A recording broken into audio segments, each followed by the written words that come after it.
Okay, it's live now.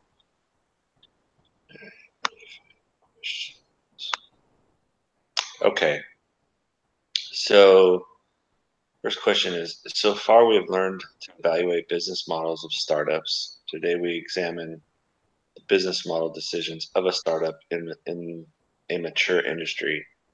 As a group, discussing the following questions.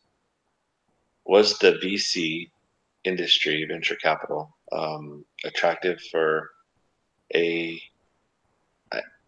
the name of the company A6? I'm just going to call it 16Z to enter in 2009. Do you guys know like venture capital? You know like what that industry is about?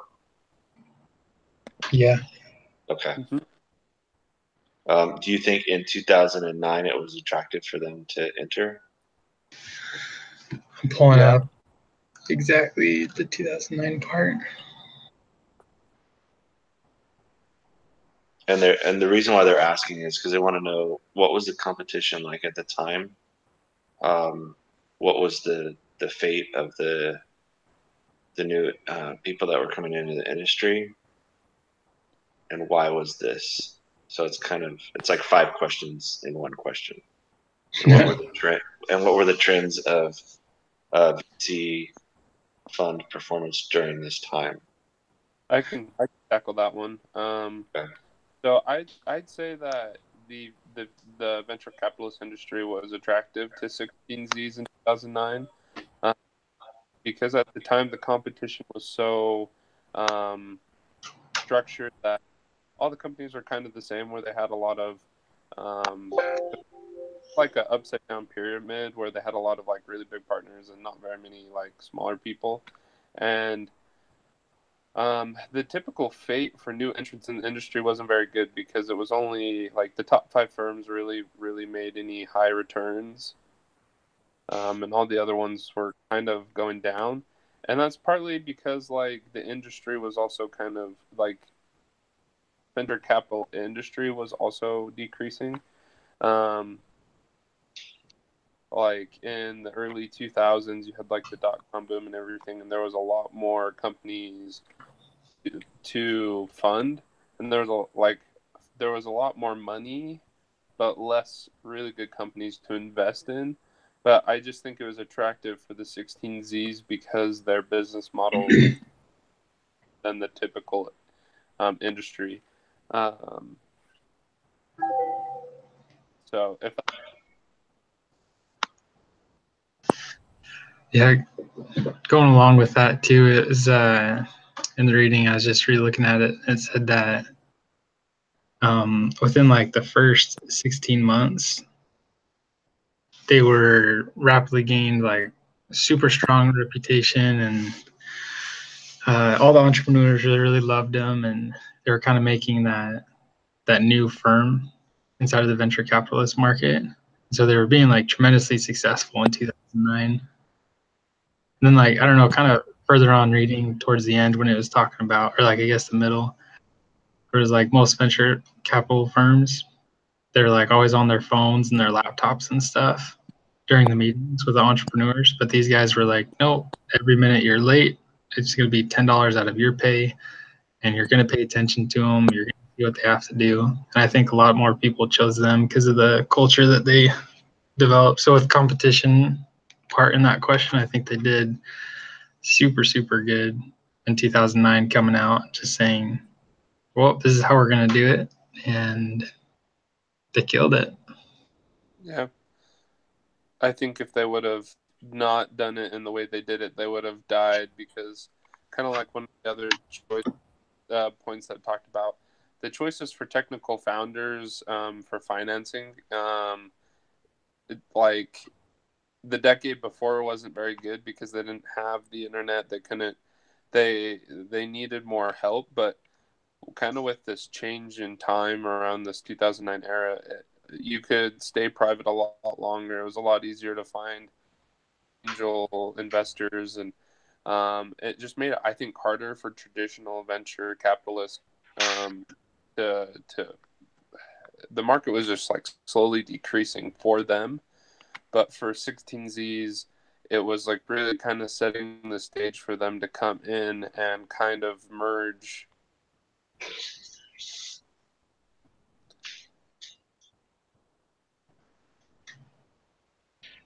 Yeah, I think they had a lot. I don't know. I guess with venture capital, it's always risky, and I mentioned the top five. I think you guys mentioned that already. Um, kind of what that looks like. I think any time, regardless of whether it's 2009, or any time to really go into that industry, um, it's tough. Was there anything as far as going to the next question, a silver lining that they had for 16Z? Like we mentioned a couple of things. Was there one that stuck out more than the rest of them, to where they knew that they could succeed in it without failing? Because if it's not the top five, then you're not gonna make any money.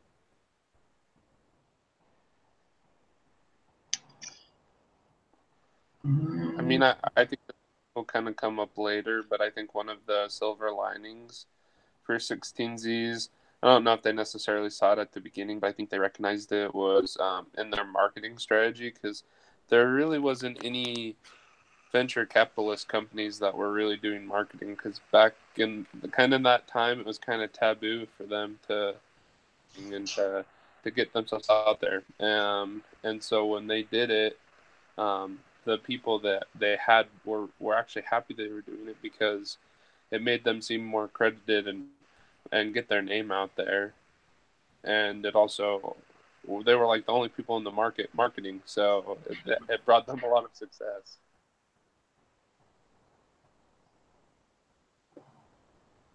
Yeah.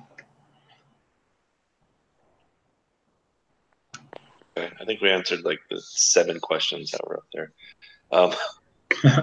Why is the 16Z specifically targeting first-time technical co-founders?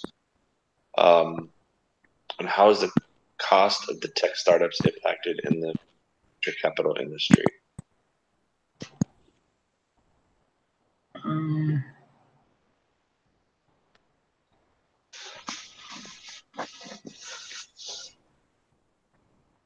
I think on that one's talking about the CEO part. When are you guys going to get a real CEO?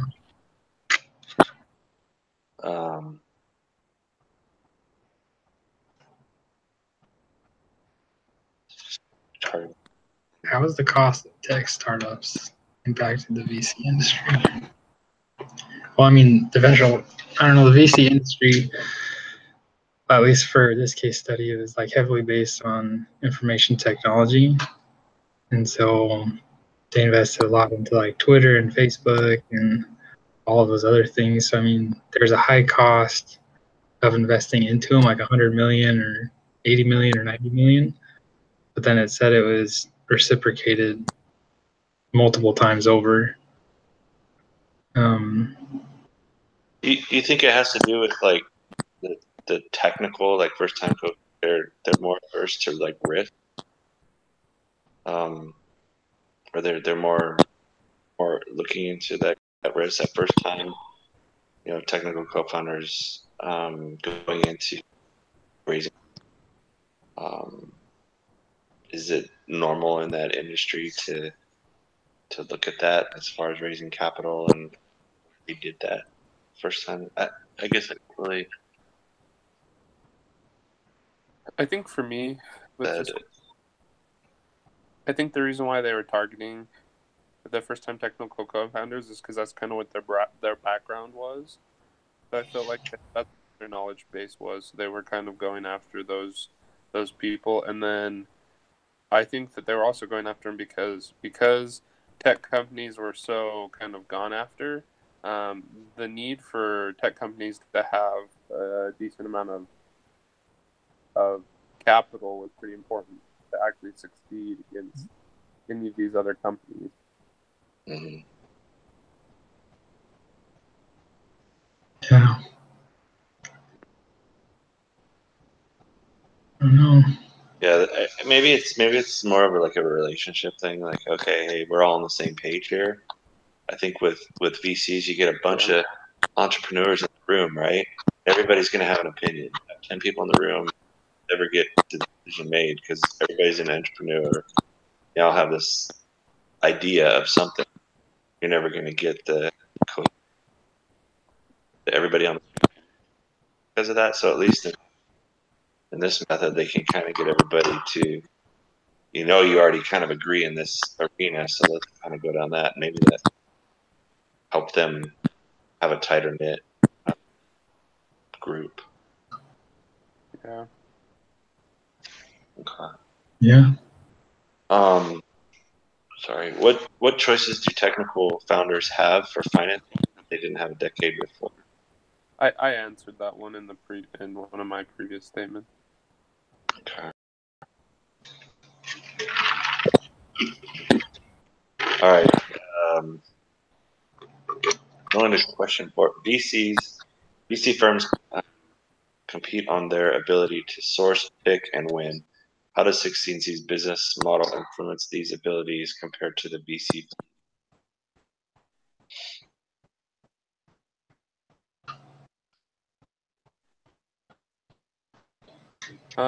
I could answer like that one and the next bullet point kind of in the same.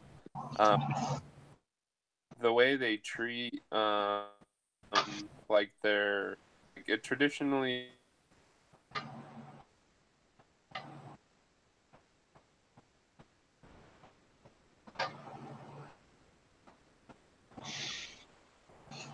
Did he freeze out?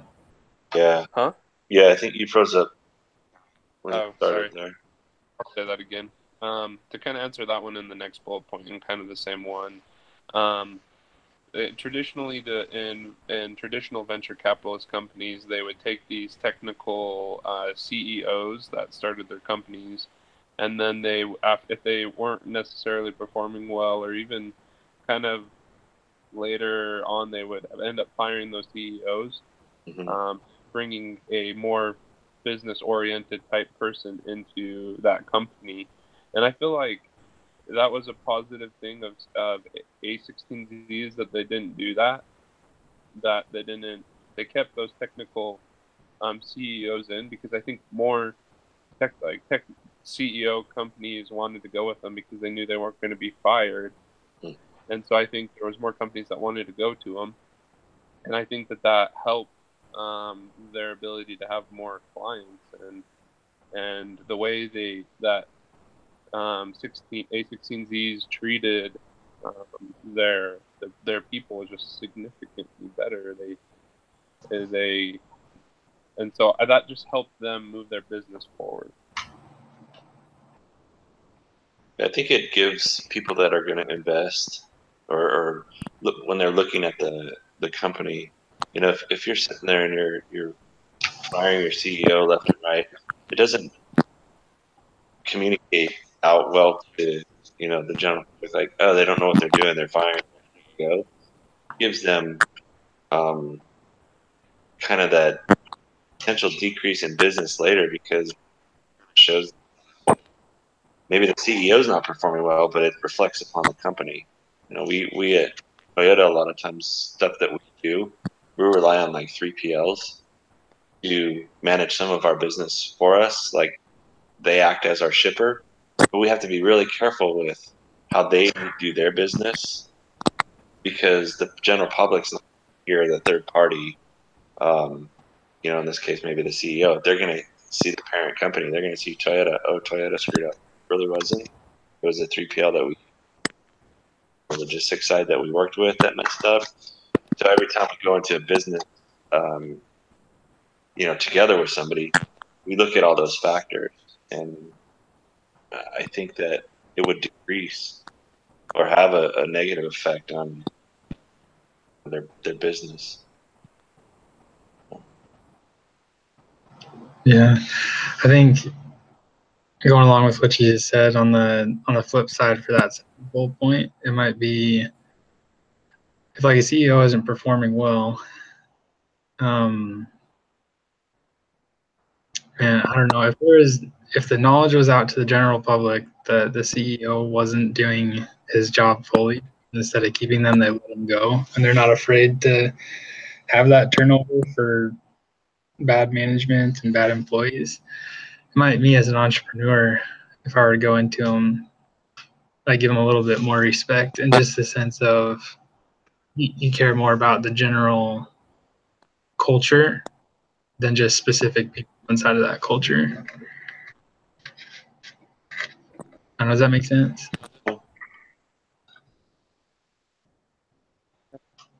I think that leads right into like the third bullet point. We did the first two, and that kind of goes into how does the operating team help 16Z source picking. And I think that's really stuff that we just mentioned. Yep. You get the kind of that foundation, right? You get the foundation, everybody's comfortable with it. You know when you go out to get the deals, you know that you have a better odds of that. Next kind of part of that question, does it affect these ability to pick winners? I think it does. When you feel like you're falling apart or your leaders say is not doing it, you know, you kind of I think you freeze up a little bit because you don't, you know, that foundation to go out and pick winners, and you kind of get a little bit of hesitation.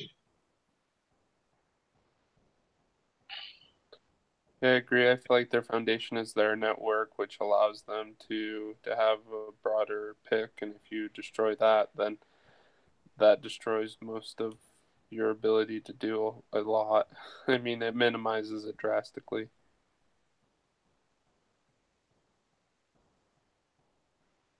For sure. All right. That last bullet point, how does it impact it? That one up. Okay, so number 5, put yourself in your shoes of Andreessen and Horowitz. Not sure if how would you decide whether or not to seek to double your assets under management? Vote as a group. The decision must be unanimous. Consider the following as you decide. How many portfolio companies can one general partner reasonably support? Are there any economies of scale in this business? Will you have to hire more operating people? If so, will the partners actually make more money for doubling their assets, or will the additional profits go to hire more people? So do you guys think that we should try to double our assets under management? My vote's no. The reason why is kind of like, I feel like to kind of get there. Like, I feel like if we're going to try to double our assets, I think we'd be focusing on too many people and might not be able to reasonably give the best quality service that we could.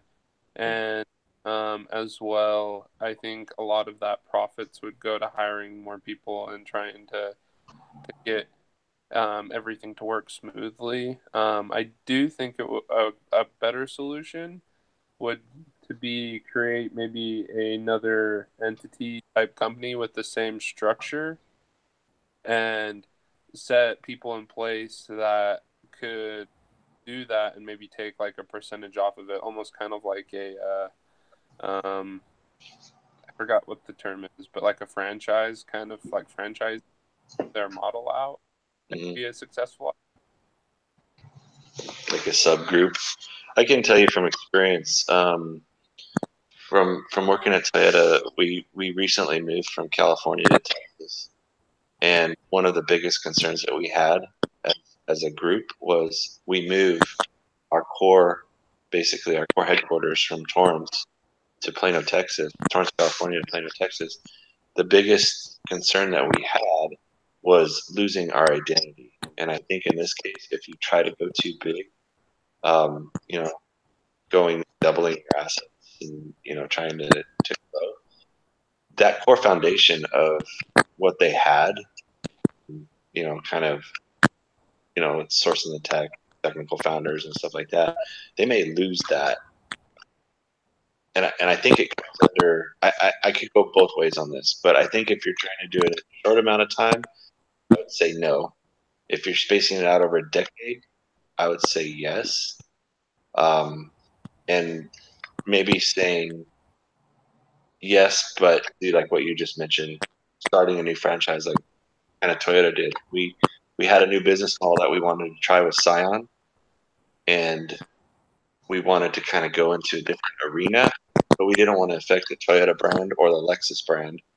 And Scion was something totally different side of our thing, so it really didn't impact us, but we were able to do it. So I think for me, as long as it's spread out and it's done maybe separately, I'm okay with it. But if you're just saying, oh, we just want to our assets under management, I'd say no.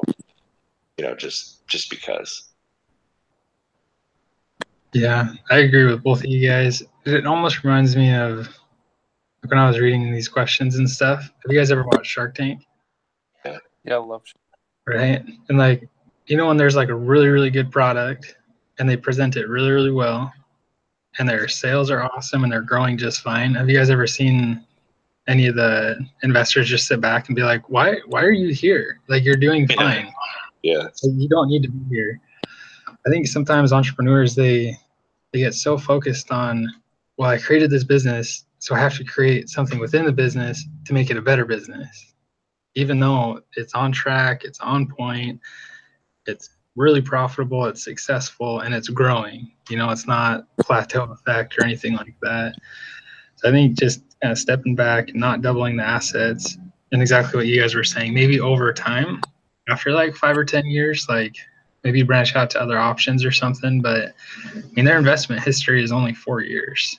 Right. You might want to get a little bit more investment history behind you, a little bit more credibility, and then start branching out with other partners or other smaller franchises or something like that. Or honestly, the other option they could do is like to gain more money.